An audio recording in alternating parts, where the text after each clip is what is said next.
சிகானி நம்ம ஃபர்ஸ்ட் நாள் chapter okay இப்போ இன்ட்ரோடக்ஷன் பார்த்தோம் வாட் இஸ் காஸ்டிங் எல்லாம் இப்போ நம்ம போக போகிறது காஸ்ட் அக்கௌண்டிங். நம்ம எங்கே போகிறோம்?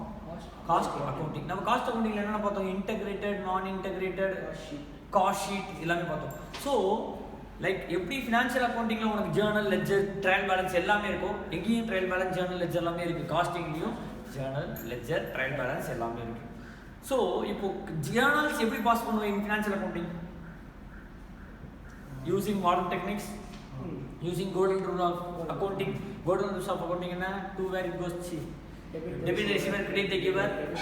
Debit what comes in, credit what goes out. அடுத்தது debit all incomes and debit all expenses and losses, credit all incomes and gains. இதான் the golden rules of accounting. Modern rules of accounting என்ன? Asset increases debit, asset decreases credit, liability increases credit, liability decreases debit, expense not debit, income not credit. இதுதான் modern rules of accounting. இப்போ நம்ம பார்க்க போகிறது cost அக்கௌண்டிங்கோட journal rules.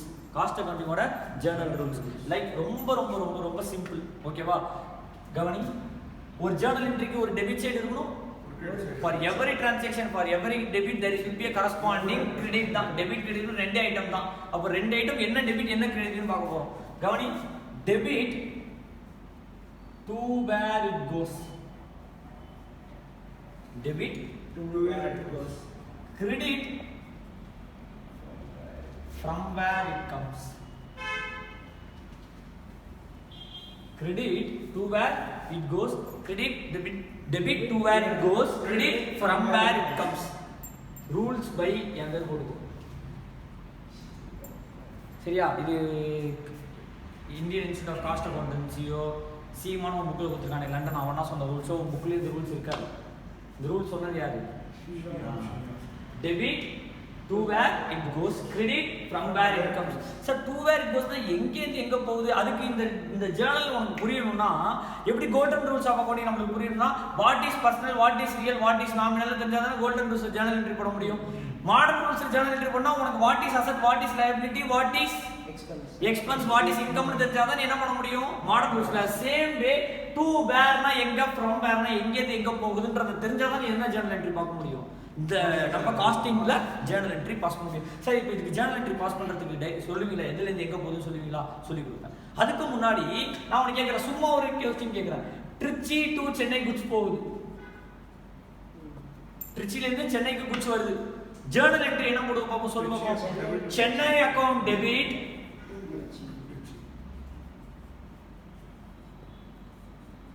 To Tiruchi account. ஏன்? To where it goes debit, எங்க போகுதோ debit பண்ணி, எங்கேருந்து வருதோ நீ என்ன பண்ணணும் கிரெடிட் பண்ணி. எங்க போகுது? Chennai account debit to Tiruchi account. Kanpur பிரான்ச்ல இருந்து சென்னை பிரான்ச்சுக்கு குட்ஸ் வருது. கான்பூர் பிரான்ச்ல இருந்து சென்னை பிரான்ச்சுக்கு குட்ஸ் வருது. Chennai account debit to Kanpur branch. இப்போ நான் சொன்ன பிரான்ச் சிங்க் பண்ணி பாரு. சென்னை அக்கௌண்ட், சென்னை பிரான்ச்ல to goods and to branch வந்துருமா? அப்ப சென்னை அக்கௌண்ட் என்ன ஆகும்? டெபிட் ஆகும். கான்பூர் பிரான்ச் அனுப்பிச்சிருக்கானா? அப்ப ஷவுட் அடிச்சிருக்கான்னு சொன்னா ஞாபகம் இருக்கா? வெளில அனுப்புறான்ட்டு. அப்ப கான்பூர் பிரான்ச் புக்ல by goods and to branch. அப்ப கான்பூர் பிரான்ச் என்ன ஆகும்? கிரெடிட் ஆகும். அக்கௌண்டிங் ஜேர்னல் என்ட்ரி போடலாம், அது எல்லாமே சேம் தான், பட் ரூல்ஸ் வேற. புரிதலா சொல்றது? ஸோ இதே ரூல்ஸ் தான் நீ அக்கௌண்டிங்ல யூஸ் பண்ணலாம், பட் அக்கௌண்டிங் யூஸ் பண்ணால் கொஞ்சம் எக்ஸ்பர்டைஸ் நாலேஜ் வேணும். ஓகேவா? அது வரும் போக போக போக உனக்கே புரியும். சென்னை டு திருச்சி என்ட்ரி போடல, அப்ப சென்னை புக்ல டெபிட்டா, அப்ப சென்னை பிரான்ச் அக்கௌண்ட் தானே குட்ஸ் வருது, ஆட்டோமேட்டிக்கா சென்னை பிரான்ச் அக்கௌண்ட் டெபிட் ஆகும். கான்பூர் பிரான்ச் தானே குட்ஸ் அனுப்புறான், அப்ப கான்பூர் பிரான்ச் அக்கௌண்ட் என்ன ஆகும்? கிரெடிட் ஆகும். பை குட்ஸ் அண்ட் பிரான்ச் நம்ம என்ட்ரி போட்டுருப்போம். கரெக்டா நான் சொன்னது வருதா? அதே மாதிரி தான் திருச்சி டு சென்னை. ஸோ என்ன என்ட்ரி? டெபிட் என்ட்ரி எப்படி ஜேர்னல் போடுவோம்? Debit to where it goes, credit from where it comes. நான் சும்மா இப்போ ஒரு எக்ஸாம்பிள் சொல்றேன். ஸ்டோர்ல இருந்து ஃபேக்டரிக்கு குட்ஸ் அனுப்பிச்சிருக்கான், ஜேர்னல் என்ட்ரி என்ன ராஜா போடலாம்? ஸ்டோர்ஸ்ல இருந்து ஃபேக்டரிக்கு குட்ஸ் அனுப்பிச்சிருக்கான், ஜேர்னல் என்ட்ரி என்ன போடலாம்? Factory account debit to stores. போடலாமா போட முடியாதா? Factory account debit to stores. இது நான் சொல்கிறேன், இது அப்படியே ஒரிஜினலாக போட்டுறாங்க. இது நம்ம இன்னும் நம்ம பட்டி டிங்கரிங்லாம் பார்க்கணும். ஃபேக்ட்ரிக்குன்னு ஒரு பேர் இருக்குது, ஸ்டோர்ஸுக்குன்னு ஒரு பேர் இருக்குது. லைக் நம்ம ஃபினான்ஷியல்ஸில் பர்ச்சேஸ் பண்ணிட்டா ஒரு குட்ஸை பர்ச்சேஸ் பண்ணா பர்ச்சேஸ் அக்கௌண்ட் டெபிட் டு கிரெடிட்டார்னு ஒரு என்ட்ரி போடுவா, இல்ல பர்ச்சேஸ் அக்கௌண்ட் டெபிட் டு கேஷ்னு ஒரு என்ட்ரி போட்டு சகாப்தத்தை முடிச்சுடுவா அந்த இடத்துல. ஆமாண்ணா இல்லையா? ஆனா பர்ச்சேஸ் பண்ண குட்ஸை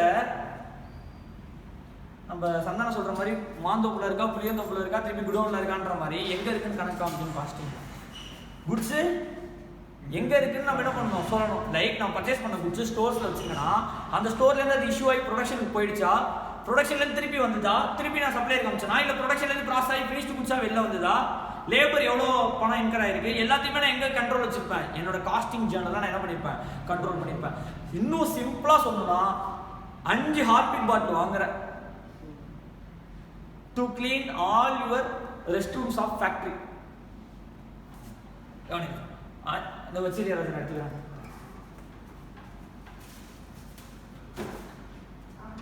கவனி ராஜா 5 ஹார்பிக் பாட்டில் வாங்குற to clean all your restrooms in factory.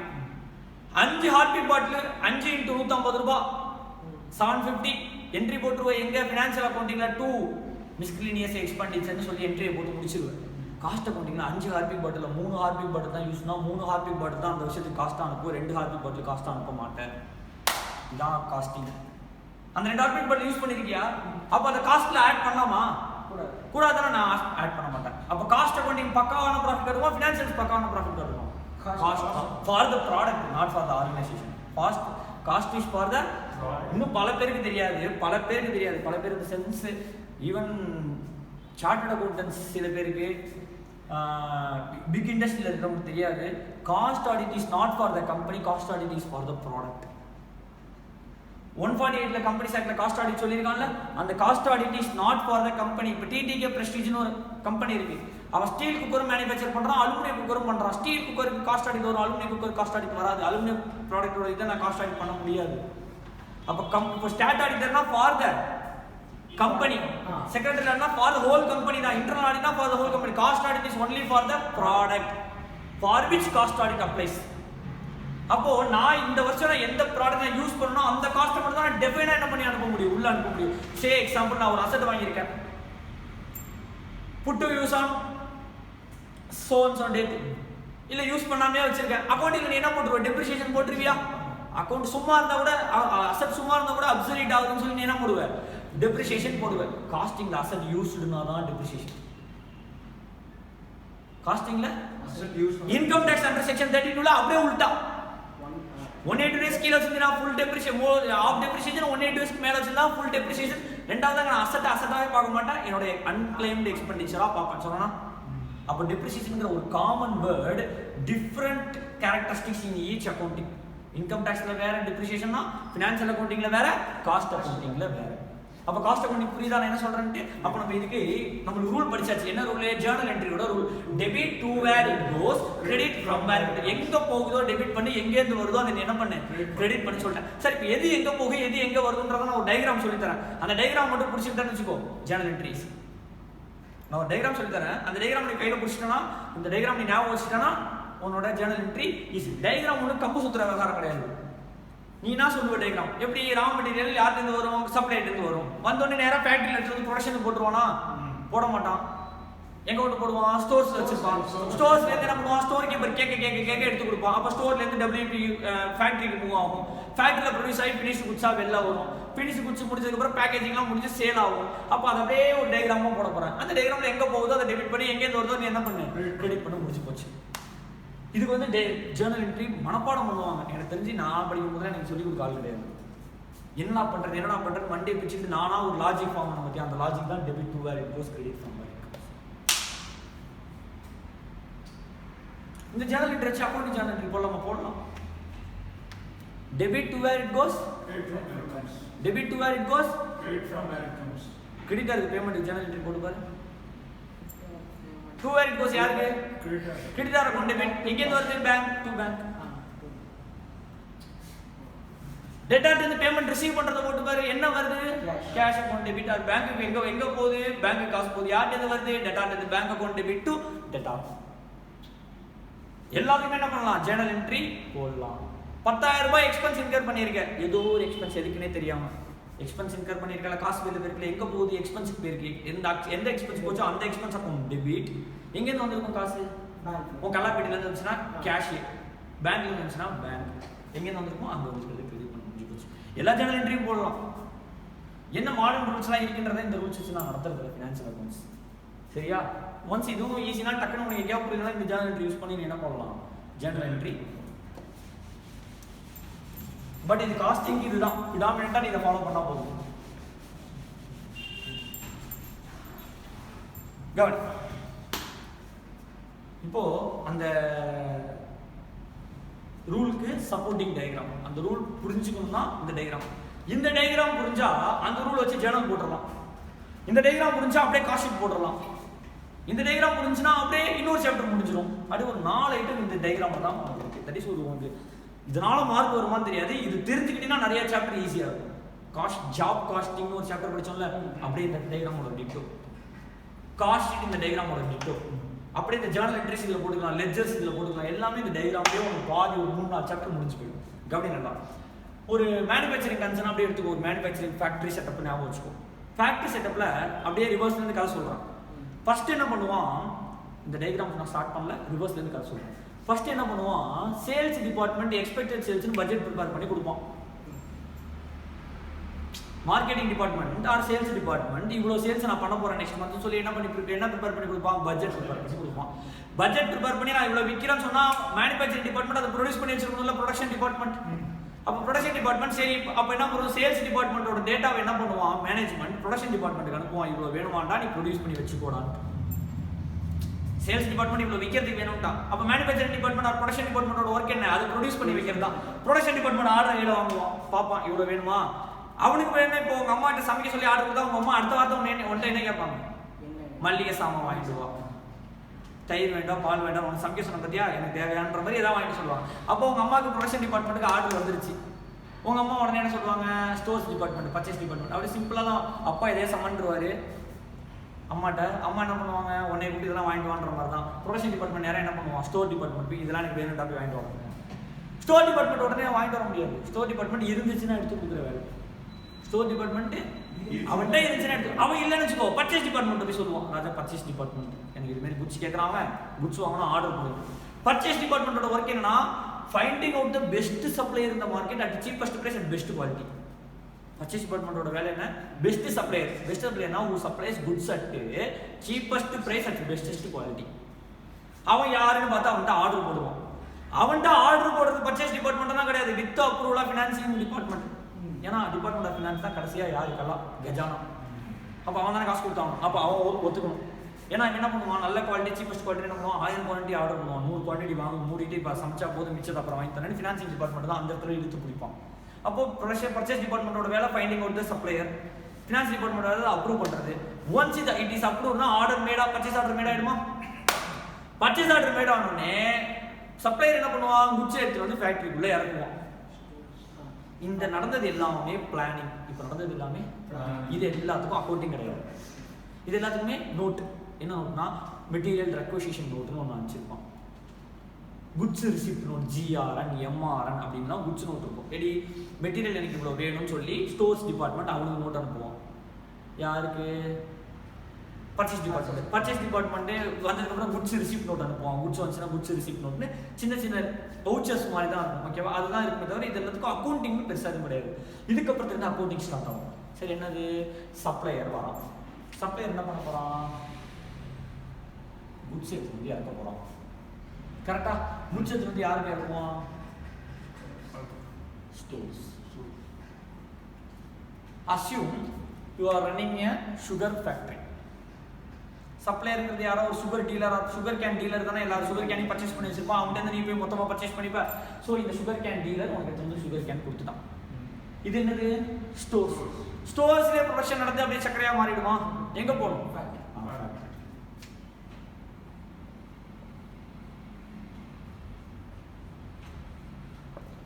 இது என்னது, ஃபேக்டரி. அப்போ ஸ்டோர்ஸ்லேருந்து குட்ஸ் வந்துருச்சு, சுகர் கேன். சுகர் கேன்லேருந்து ஃபேக்டரி.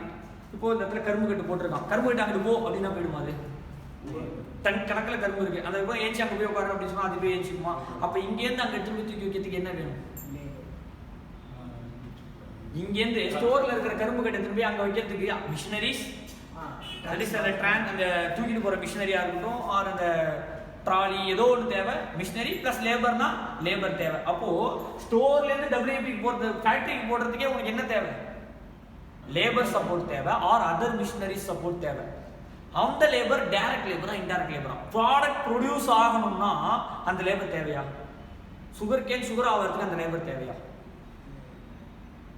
சுகர் கேன் சுகரா மாறதுக்கு அந்த லேபர் தேவையா? தேவையில்லை. இந்த சப்ளையர் இங்க இறக்கினா அவனே தேவைப்பட்டிருக்க மாட்டான். பட் நம்மளோட கம்பெனி பாலிசி இங்க வந்து இங்க எது போற மாதிரி. அப்போ இந்த ஒர்க்குக்காக தான் நம்ம யாரை யூஸ் பண்றோம்? அந்த லேபர் யூஸ் பண்றோம். அப்போ அந்த லேபர் டைரக்ட் லேபரா இன்டைரக்ட் லேபரா? Indirect labour. அந்த ட்ராலி டைரக்ட் மிஷினா இன்டைரக்ட் மிஷினா? Production indirect machine. That is overheads தான். மிஷின் கூட ஓவர் ஹெட்ஸ் தான், எல்லா மிஷினுமே ஓவர் ஹெட்ஸ் தான். அப்போ அதெல்லாம் என்னது? Indirect expense. சரி, இப்போ அஸ்வின் வச்சுக்கோ, ஏதோ ஒரு மூலியமா கரும்பு கட்டு போ அப்படின்னு சொல்லிட்டு இங்க நீங்க போயிடுச்சு. எங்க போயிடுச்சு? ஃபேக்டரி பில்டிங் இருக்கு, நடுவில் கரும்பு கட்டு இருக்கு. ஆட்டோமேட்டிக்கா கரும்பா சக்கரையா மாறினா சக்கரையா மாறிடுமா? மிஷினரி தேவை, மிஷினரிக்கு எலக்ட்ரிசிட்டி தேவை, மிஷினரி ஆப்ரேட்டர் தேவை, மிஷினரி ஆப்ரேட்டர் மாதிரி 10 லேபர் தேவை, 10 லேபரை பார்த்துக்கிறதுக்கு ஒரு சூப்பர்வைசர் தேவை, அதை க்ளீன் பண்ணுறதுக்கு ஸ்வீப்பர் தேவை. இது மாதிரி இத்தனை பேர் தேவைப்படுறாங்க இந்த ஃபேக்டரிக்குள்ள. ஆமானா இல்லையா? ஒத்துக்கிறியா? அப்போ இங்க ஒர்க் பண்றதுக்கு ஒருத்தன் தேவை. யாரு? லேபர். அப்போ வெறும் மெட்டீரியல் மட்டும் வச்சு நம்ம என்ன ப்ராசஸ் பண்ண முடியாது? ப்ரொடக்ஷன் ப்ராசஸ் பண்ண முடியாது. அப்போ மெட்டீரியலோட அடுத்தது என்ன வரணும்? லேபர். இப்போ என்ன போயிடுச்சு? ஸ்டோர்ஸ்ல இருந்து கரும்பு கட்டு போயிடுச்சு. போனது பேர் என்ன? டைரக்ட் மெட்டீரியல் போயிடுச்சு. இப்போ என்ன வரணும்? அடுத்தது லேபர் வரணும். என்ன லேபர்? Direct labour. டைரக்ட் லேபர்னா who do the production process. Production process பாத்துக்கிறவன் indirect labour.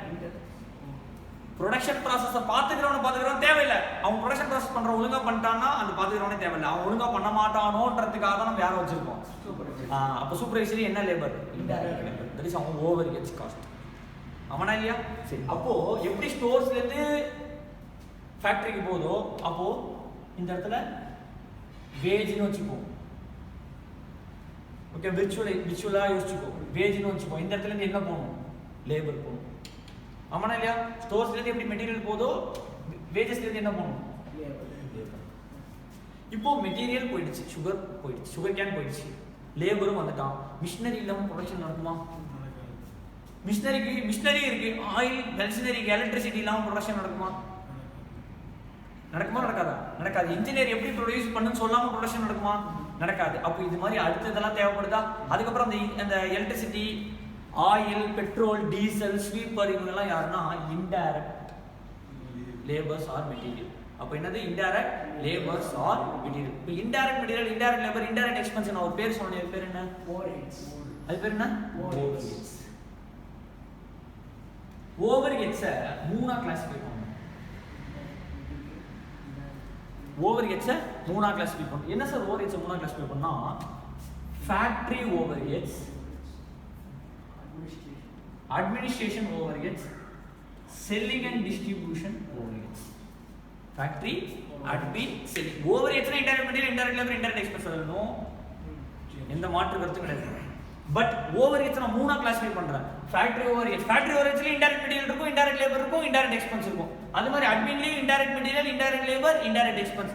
செல்லிங்லயும் indirect material, indirect labour, indirect expense இருக்கும். பட் ஏன் சார் ஓவர்ஹெட்ஸ் மூணா பிரிச்சிருக்கு அப்படின்னா, சேல்ஸ் பேக்கேஜிங் பண்ற தெரியுமா?